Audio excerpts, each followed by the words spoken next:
Hey, come on in. I've been looking for you. I've got room for all of you, and you can stay all afternoon. We've got lots of cookies, and we've got fresh coffee, and we've got a lot to talk about. Welcome. My door is always open. I've been thinking about what keeps you awake at night. For some people, it's money problems. Tax season. How am I going to pay my taxes? I am maxed out on my credit cards. I've got 3, you think, and I maxed out, and you can't sleep.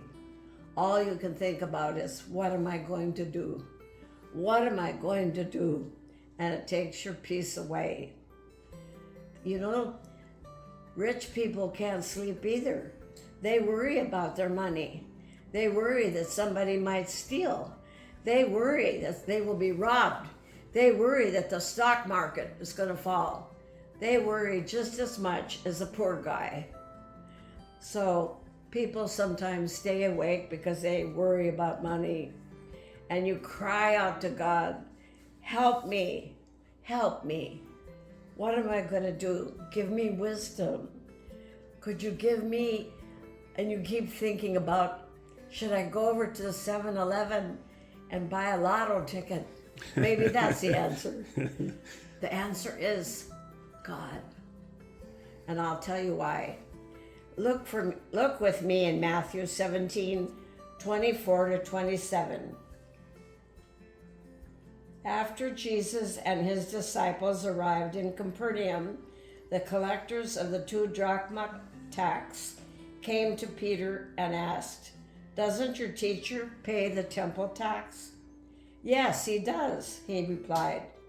When Peter came into the house, Jesus was the first to speak.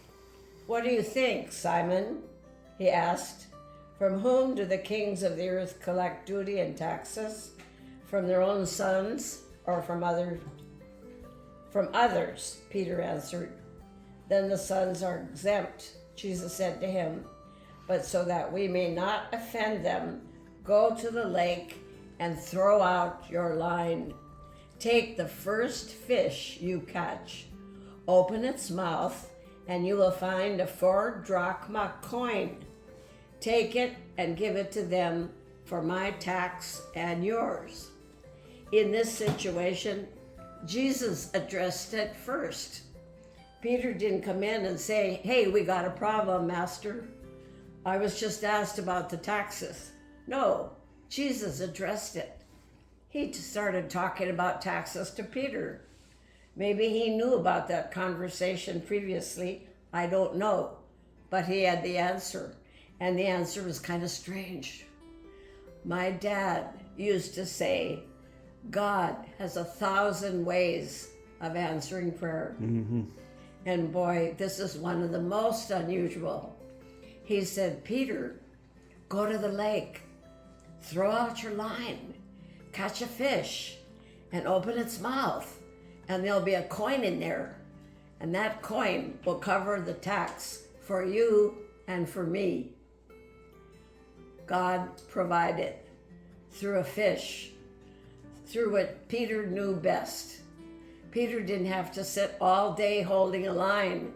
Peter was a professional fisherman, and God provided that fish.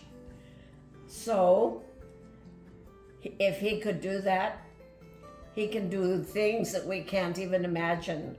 One time the people were hungry in the desert, and they cried out to God, "We don't have anything to eat. We've eaten everything we brought from Egypt. We're hungry." So what did God do? Set up a little truck? No. It rained manna from heaven. And in the morning they got up and the ground was covered with this special kind of bread. That was his way of answering that prayer.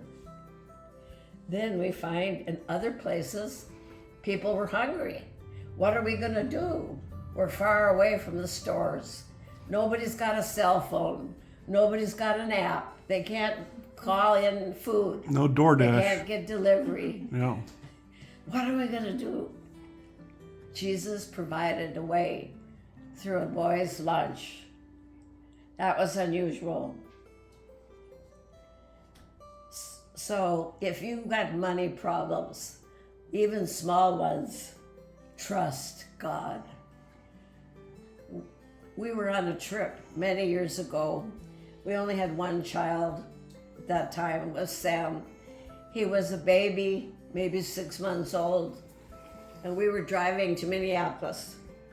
And in those days, we didn't have any credit cards.